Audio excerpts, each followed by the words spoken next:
장사의 신. 은현장에 대해 알아보자. 이름 은현장. 출생 1984년 1월 4일. 거주지 서울 강동구 천호동. 대한민국의 사업가이자 유튜버 방송인이다. 유튜브판 골목식당이라는 타이틀을 걸고 코로나19 상황 및 경제적으로 어려운 자영업자들의 가게에 직접 찾아가 도움을 주는 콘텐츠를 기획 및 운영 중이다. 2024년 6월 6일 돈가스 고기 함량 허위 표시 논란으로 유튜브 은퇴를 발표했으나 약 2개월 후인 8월 12일 영상 업로드를 통해 유튜브 복귀를 선언했다. 이후 본인과 사이가 안 좋은 사이버 레카들과의 분쟁을 다루는 영상을 올리고 있으며 최근에는 골목식당 콘텐츠를 다시 재개했다. 2025년 2월 문제가 없다는 시청 등 확인 후 기존과 동일한 표기로 돈가스 판매를 재개했다. A. 생애. 어렸을 때 생활고에 시달렸다고 한다. 본인이 말하길 가게에서 내 식구가 다 자기도 하고 중학교 때는 반지하에서 살았다고 한다. 어렸을 때 꿈은 재벌, 오로지 돈만 많이 벌자는 목표였다고. 하지만 부모님이 공부에 대한 강요를 많이 해서 가출을 하고 피자집 알바를 하며 점점 학교를 안 가게 되어 졸업을 하지 못할 뻔했다고 한다. 하지만 당시 담임 선생님이 직업반에 진학해서 요리를 배우는 것을 추천해서 그렇게 요리를 시작한 뒤에 그때부터 진정한 자신의 길은 맛있는 음식을 만들어 사람들에게 파는 것이라는 걸 깨달았다고 한다. 유튜브 활동을 시작하기 이전에는 곱창 식당을 운영했는데 장사가 잘 되자 그 돈으로 치킨집을 운영하기 시작했다. 처음에는 순탄치 못했지만 결국에는 치킨집이 대박이 나게 되고 프랜차이즈로 장성하는데 이 치킨집이 바로 후라이드 참자라는 집. 그러던 중 건강 문제와 번아웃으로 해당 치킨 프랜차이즈 사업을 190억 원에 매각했고 이후 현재까지 500억 원 정도를 보유한 자산가가 되었다고 한다. 해명 영상에서 홈택스 자료와 부동산 등을 모두 공개하면서 어느 정도 일단락됐다.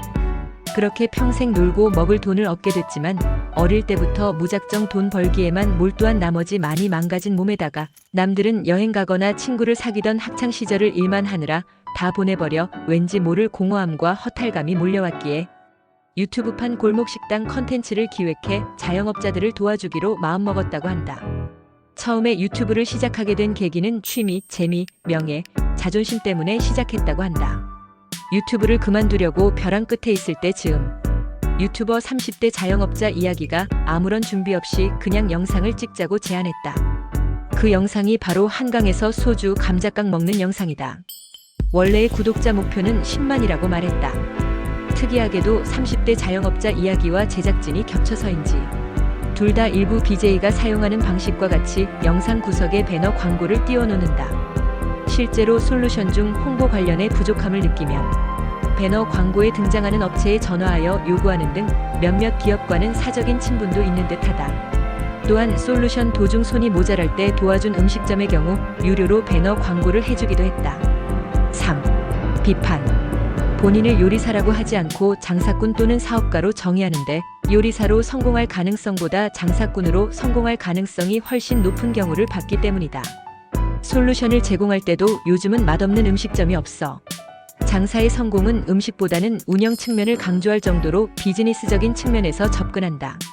본인의 생방송에서 자신의 이름을 내건 밀키트를 생방송 도중 할인하는 모습을 자주 보이는데 이를 두고 적잖이 호불호가 갈린다. 특히 가짜 성공신화 논란으로 불거진 밀키트 관련을 사이버 레카가 집중적으로 공격을 받은 결과 성호 신으로부터 돈가스 함량 허위 표기로 신고를 받았고 이후 장신모를 완전히 닫아버렸다. 다만 시청 등으로부터 아무런 문제가 없다는 확인을 받아 기존과 같은 표기로 재판매가 이뤄지고 있다. 콘텐츠 대부분이 맛을 더 높이고 박리담회를 위해 가격을 어떻게 더 줄일 수 있을지 고민하는 백종원급 솔루션이 아니라 그냥 브레이크 타임을 없애고 장사를 계속해라. 맛은 평범해도 좋으니 홍보를 열심히 하고 서비스와 접객력을 높이라는 말을 자주 한다. 즉 요식업에서 가장 핵심적인 맛과 품질에 대한 솔루션은 사실상 없다. 이유는 요즘은 맛이 거의 평준화되어 있기 때문이라고 했다. 과격한 언행을 하는 것에 대해 본인도 이를 충분히 인지하고 있고 방송에 나오는 출연자들이 비난을 덜 받도록 하기 위해 일부러 그랬다고 하지만 오히려 시청자들은 출연자들을 더 깎아내리는 경우가 대부분이어서 역효과를 불러일으킨다는 의견도 있다. 바로 이 점 때문에 비판 여론이 생길 때마다 백종원과 비교되며 거센 비난을 받는다.